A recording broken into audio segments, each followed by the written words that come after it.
Hello everyone, நான் ஹெல்த்தியான பன்னீர் gravy எப்படி பண்ணணும்னு சொல்லித்தரேன். ஒரு பெரிய வெங்காயம் எடுக்கணும், ஒரு 3 தக்காளி எடுக்கணும், ஒரு 3 பல் பூண்டு, 2 சின்ன துண்டு இஞ்சி, ஒரு 4 முந்திரி பருப்பு எடுத்துக்கலாம். நமக்கு அப்புறம் தேவையான பன்னீர் எடுக்கணும். அதுக்கப்புறம் நமக்கு தேவையான மசாலா எடுக்கணும். நான் ஒரு 1/4 spoon garam masala, 1 spoon kasuri methi, 1 spoon என்னோடய ஆல்ரவுண்டர் மசாலா. நான் இது எல்லா வீடியோலையும் சொல்லிகிட்ருக்கிறேன். இது 1 கிலோ மல்லியில் 1/2 கிலோ வற்றல், 100 கிராம் மஞ்சள், 25 கிராம் ஜீரகம், 25 கிராம் பெருஞ்சீரகம், 25 கிராம் நல்ல மிளகாய் வெயிலில் காய வச்சு மெல்ல கொடுத்து அரைச்சி எடுத்துக்கணும். அதிலிருந்து 1 ஸ்பூன் எடுத்துக்கிறேன். அதை நம்ம எல்லா கிரேவிலையும் யூஸ் பண்ணிக்கலாம். அப்புறமா ஒரு 1/4 ஸ்பூன் உப்பு. நமக்கு எந்த எண்ணெயும் யூஸ் பண்ணலாம், பட்டரும் யூஸ் பண்ணலாம். இதுக்கு நான் கேனோலா ஆயில் யூஸ் பண்ணுறேன். ஃபஸ்ட்டு பேனை சூடு பண்ண வச்சுட்டு கொஞ்சமாக நம்ம ஆயில் போடணும். எப்போவுமே நம்ம ஆயில் குறைவாக தான் யூஸ் பண்ணணும். லோ ஃப்ளேமில் வச்சு ஃபஸ்ட்டு ஆனியனை நல்லா வதக்கணும். அது ஒரு 2 நிமிஷம் நல்லா வதக்குனதுக்கப்புறமா நம்ம பூண்டு, இஞ்சி போட்டு 3ஐயும் சேர்த்து இன்னும் ஒரு 3 நிமிஷம் நல்லா வதக்கணும்.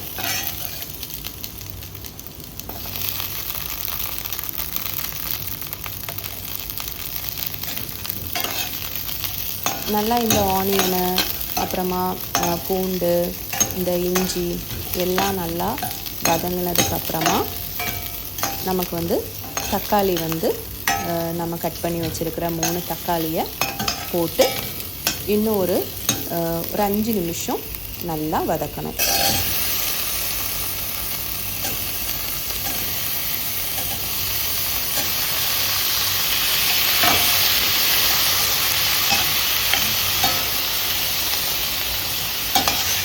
இது நல்லா வதங்கினதுக்கப்புறமா ஒரு 4 முந்திரி பருப்பு வச்சுருந்தோம் இல்லையா, நம்ம அதையும் அது கூட ஆட் பண்ணி திருப்பியும் ஒரு 2 நிமிஷம் வதக்கணும்.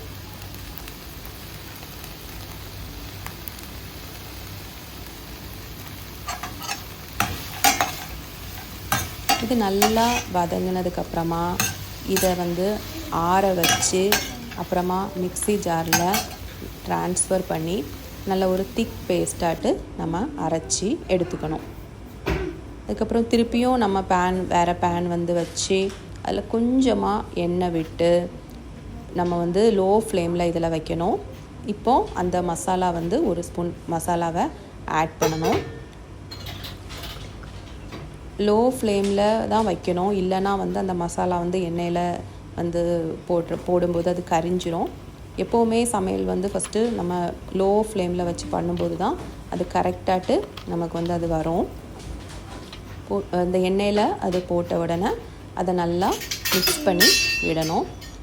இந்த மசாலா இல்லாதவங்க நீங்கள் வீட்டில் இருக்கிற மல்லிப்பொடி, வத்தல் பொடி, கொஞ்சம் ஜீரக பொடி கூட நீங்கள் ஆட் பண்ணிக்கலாம்.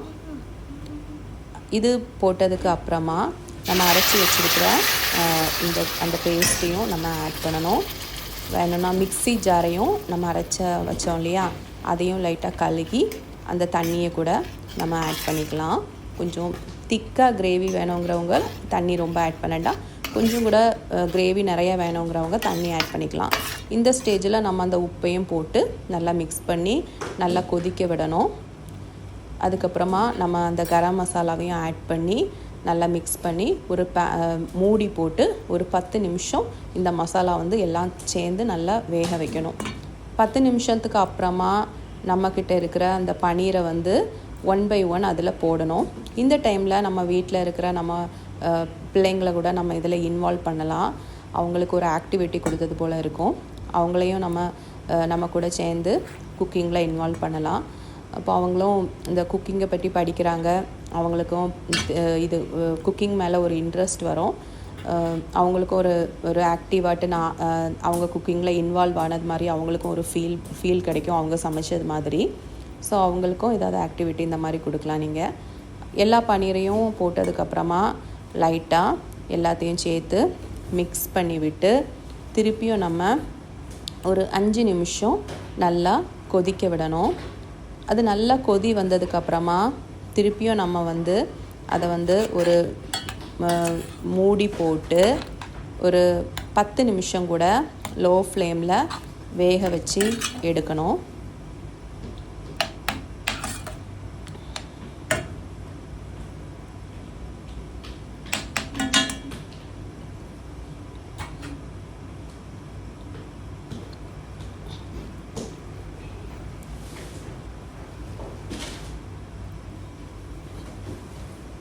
திருப்பி நம்ம நல்லா வேக வச்சு நல்லா கொதி விட்டு அது நல்லா இதாகும்போது கசூரி மேத்தி போட்டு திருப்பியும் வேணால் லிட்டை க்ளோஸ் பண்ணி ஒரு 5 நிமிஷம் மூடி வைக்கும்போது டேஸ்டியான பன்னீர் கிரேவி ரெடி.